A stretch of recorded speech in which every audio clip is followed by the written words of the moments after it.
दोस्तों, मनुष्य के मन में अक्सर ये सवाल उठता है कि जो कर्म हम इस जन्म में कर रहे हैं उसका फल इसी जन्म में मिल जाए ताकि हम दिमागी तौर से स्वतंत्र रहें, क्योंकि ये कर्म ही तो है जो हमें खुशी और दुख देते हैं।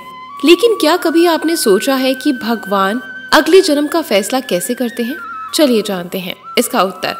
हिंदू धर्म के अनुसार मनुष्य का मौजूदा जिंदगी न केवल उसके द्वारा किए जा रहे कर्मों से बनती है, बल्कि उसके पिछले जन्म में भी किए गए अच्छे और बुरे कार्यों का योगदान होता है, इसी जन्म में होता है। जिसका अर्थ है अगर आप अच्छे कर्म कर रहे हैं तो उसका फल हमें अच्छा मिलता है, और वहीं अगर आप बुरे कर्म कर रहे हैं तो उसका दंड भी इसी जन्म में मिलता है। जैसा कि हम सभी को पता है कि जिस भी प्राणी ने इस पृथ्वी पर जन्म लिया है उसे एक ना एक दिन मरना ही पड़ेगा, और ऐसे में व्यक्ति जीवित रहते हुए जो भी कर्म करते हैं वही कर्म मृत्यु के बाद उनके साथ किए जाते हैं। ऐसे में गरुड़ पुराण की माने तो मनुष्य के कर्मों के हिसाब से ही उन्हें अगला जन्म प्राप्त होता है। नियति ही ऐसी है, हमें अपने कर्मों का परिणाम हर जन्म भोगना पड़ता है।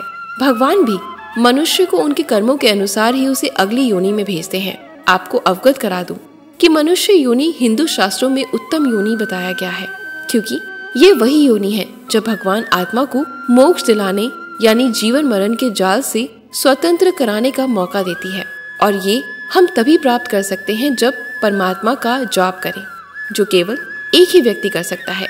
दोस्तों, गरुड़ पुराण में उल्लेख है कि गर्भ में 9 महीने तक अजन्मा शिशु भाग्य विधाता से ये प्रार्थना करता है कि मुझे यहाँ से बाहर निकालोगे तो मैं आपका नाम जपता रहूंगा, किंतु फिर जन्म लेते ही वो सब भूल जाता है और अपने भौतिक कार्यों में लीन हो जाता है। पुराणों में किए गए अनेक उल्लेख के अनुसार अजन्मा शिशु माता के गर्भ में ईश्वर से ये पुकार करता है कि मुझे बाहर मत निकालो, क्योंकि मनुष्य जीवन की कठोरता से भयभीत है।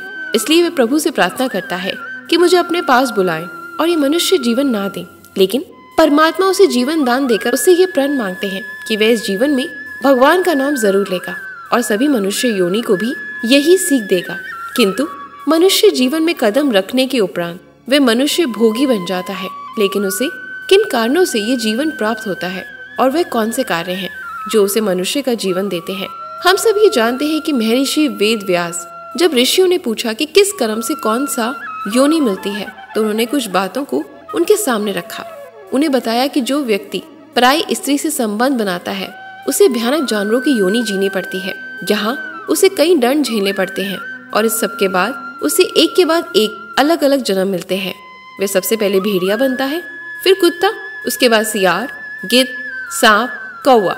इन सभी जन्मों को भोगने के बाद अंत में इस जन्म को खत्म करने के बाद वो मनुष्य योनि को प्राप्त होता है। मित्रों से छल करना। गरुड़ पुराण के अनुसार पृथ्वी पर मित्रता को एक अनूठा रिश्ता माना गया है।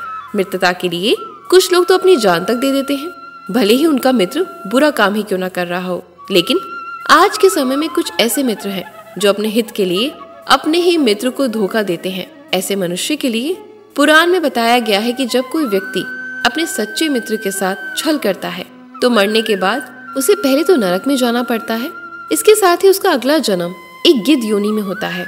धर्म का अपमान करना। गरुड़ पुराण में धर्म का अपमान करने वाले को घोर पापी बताया गया है। दोस्तों, जीवित रहते हुए कई मनुष्य अपने धर्म का सम्मान नहीं करते, दूसरे जो अपने धर्म का सम्मान करते हैं उन्हें ढोंगी बताते हैं। ऐसे लोगों को मृत्यु के बाद नरक में सजा मिलती है, और साथ ही साथ उनका नया जन्म एक कुत्ते के रूप में होता है। अन्नदान ना करना। ये तो हम सभी जानते हैं कि अन्नदान हमारे धर्म में सबसे बड़ा दान माना गया है। जो मनुष्य अन्नदान करता है वे जीवित रहते हुए और मृत्यु के बाद भी स्वर्ग में जाता है। वहीं जिनके पास अन्न की भरमार है, जो अन्न की चोरी करके लाभ कमाते हैं, गरुड़ पुराण के अनुसार ऐसे लोगों का अगला जन्म छुछुंदर या फिर चूहे की योनि में होता है। किन्नर के साथ गलत व्यवहार। वहीं यदि आपके घर में, आपके घर के द्वार पर कोई किन्नर आता है तो उसे कुछ दान देकर ही विदा करना चाहिए। लेकिन वहीं कुछ लोग ऐसे होते हैं जो किन्नरों का मजाक उड़ाते हैं, साथ ही उन पर हंस देते हैं। शास्त्रों के अनुसार ऐसे लोगों का अगला जन्म एक किन्नर योनि में होता है, और ऐसा ही अपमान उन्हें सहना पड़ता है। स्वर्ण की चोरी करने वाला। महर्षि व्यास बताते हैं कि यदि आप स्वर्ण की चोरी करते हैं तो उस मनुष्य को कीड़े के रूप में जन्म मिलता है। वहीं जो चांदी के समान चोरी करता है वे कबूतर बनता है। व्यास जी आगे कहते हैं कि जो मनुष्य शस्त्र से किसी की हत्या करता है उसे गधे की योनि प्राप्त होती है। गधे के बाद मृग की, मछली की और बाद में बाघ और अंत में मनुष्य योनि को पाता है। लेकिन आपको ये बता देते हैं कि उसकी खुद की हत्या भी शस्त्र से ही होती है। तो दोस्तों, आज आपने जाना कि भगवान अगले जन्म का फैसला कैसे लेते हैं और मनुष्य कैसे कर्म करता है जिसके कारण उसे अगली योनि में जन्म मिलता है। यदि आपको पहले से किसी बात की जानकारी हो तो नीचे कमेंट बॉक्स में जरूर बताएं। उम्मीद करती हूँ आपको वीडियो बहुत ज्यादा पसंद आया होगा। ऐसी कुछ नया देखना चाहते हैं, वीडियो को लाइक और शेयर करना बिल्कुल भी ना भूलें। Thank you.